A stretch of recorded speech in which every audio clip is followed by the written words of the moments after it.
Baiklah, pada video saya kali ini adalah menjelaskan tentang dampak positif dan negatif dari globalisasi budaya. Nah, sebelum masuk pada apa-apa saja dampaknya, terlebih dahulu saya akan menjelaskan pengertian dari globalisasi terdahulu. Nah, jadi globalisasi budaya adalah sebagian sebuah konsep di mana mendominasi di era ini telah menyentuh berbagai aspek kehidupan manusia dalam berbagai bidang, tak terkecuali aspek budaya dan identitas. Nah, teman-teman tahu tidak kalau budaya itu memiliki sifat yang dinamis. Nah, serta budaya juga dapat tumbuh dan berkembang mengikuti perubahan. Perubahan apa ini maksud di sini, yaitu perubahan zaman. Nah, mengapa begitu?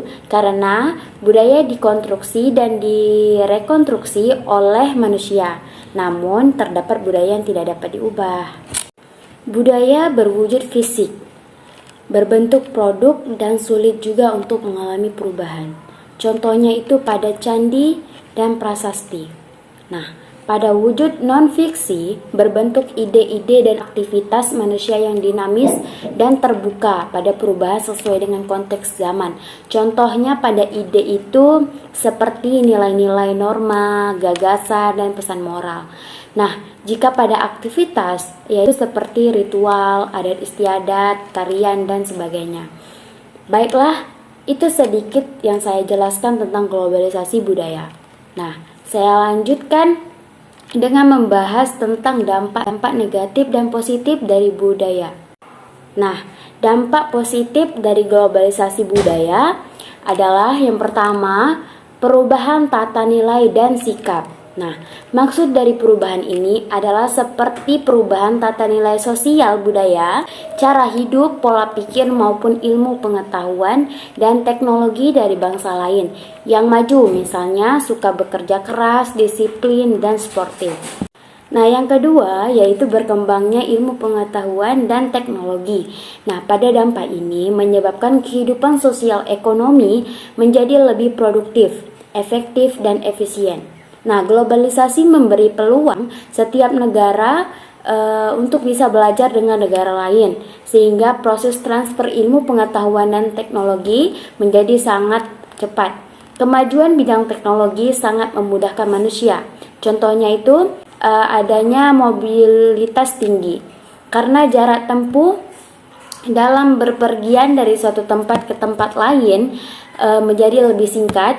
Nah, hal ini memudahkan masyarakat memperoleh informasi dan ilmu pengetahuan serta melakukan berbagai aktivitas perekonomian. Nah, yang ketiga, kualitas atau tingkat kehidupan menjadi lebih baik. Globalisasi membantu lebih mudah memperkenalkan kehidupan sosial dan budaya dari setiap negara, termasuk Indonesia ke negara lain.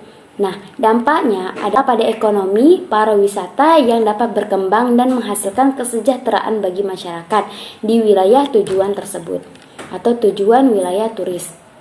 Nah, globalisasi juga membantu meluaskan jangkauan pasar kesejahteraan masyarakat seiring dengan pembangunan yang mengikuti.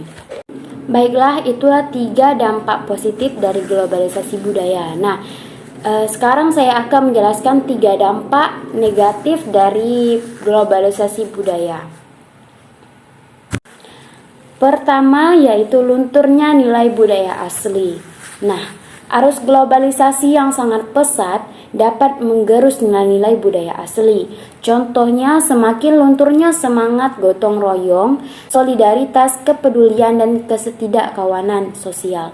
Selain itu, lunturnya nilai budaya asli dapat kita lihat dari cara berpakaian, yakni saat model fashion dari barat semakin berpengaruh di dalam negeri, sementara model budaya asli Indonesia semakin tidak diminati. Kemudian yang kedua yaitu perubahan gaya hidup. Nah, pada perubahan gaya hidup ini sebagai dampak negatif globalisasi adalah sifat banyak anggota masyarakat yang semakin individualistis. Nah, sejumlah dampak negatif globalisasi berupa perubahan gaya hidup adalah yang pertama, individualistik, yaitu seperti mementingkan diri sendiri. Nah, yang kedua, pragmatis, sikap melakukan sesuatu demi keuntungan saja. Yang ketiga, materialistis, yaitu mengukur segala sesuatu dengan materi. Kemudian, hedonis, sikap yang bergaya hidup mewah, boros dan bersenang-senang. Kemudian konsumtif, tindakan konsumsi yang sudah melebihi batas. Kemudian terakhir yaitu sekuler, sikap yang lebih mementingkan kehidupan duniawi daripada agama. Terakhir adalah terjadi eksploitasi sumber daya alam yang mengakibatkan kerusakan lingkungan dan polusi limbah industri. Nah, masuknya modal asing memang membuka lapangan kerja baru, mendorong aktivitas ekonomi di dalam negeri, dan menambah pendapatan negara. Namun, industrialisasi juga bisa membawa efek serius kepada kelestarian alam.